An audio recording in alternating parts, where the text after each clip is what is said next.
জ্বালানি সংকট ও বৈশ্বিক অর্থনৈতিক অনিশ্চয়তার প্রেক্ষাপটে ভারত মহাসাগরীয় দেশগুলোর মধ্যে সহযোগিতা বাড়ানোর আহ্বান জানিয়েছেন বাংলাদেশের পররাষ্ট্রমন্ত্রী ডক্টর খলিলুর রহমান। শুক্রবার মরিশাসে অনুষ্ঠিত নবম ভারত মহাসাগর সম্মেলনে দেয়া বক্তব্যে তিনি এই আহ্বান জানিয়েছেন। এ সময় তিনি আরও বলেন, বর্তমান পরিস্থিতিতে দুর্বল ও ঝুঁকিপূর্ণ জনগোষ্ঠীর সুরক্ষা নিশ্চিত করা জরুরি। বাংলাদেশ উন্মুক্ত আঞ্চলিক সহযোগিতায় বিশ্বাস করে এবং সার্ককে সচল রাখতে আগ্রহী বলেও জানিয়েছেন পররাষ্ট্রমন্ত্রী খলিলুর রহমান। বক্তব্যে তিনি বঙ্গোপসাগর অঞ্চলের চ্যালেঞ্জও তুলে ধরেন।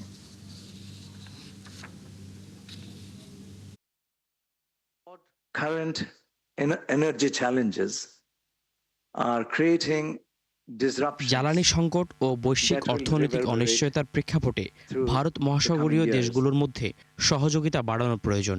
আমাদের সরবরাহ ব্যবস্থার মধ্যে ব্যাপক পরিবর্তন এসেছে। এই পরিবর্তিত সময়ে আমরা সম্মিলিতভাবে কাজ না করলে সংকট থেকে উত্তরণ কঠিন। ভারত মহাসাগরকে ঘিরে একটি শেয়ার্ড কোঅপারেটিভ ভিশন গড়ে তোলা যায়। এক্ষেত্রে ইন্ডিয়া ফাউন্ডেশন নেতৃত্ব দিতে পারে। oil embargo and 1979 Iranian revolution.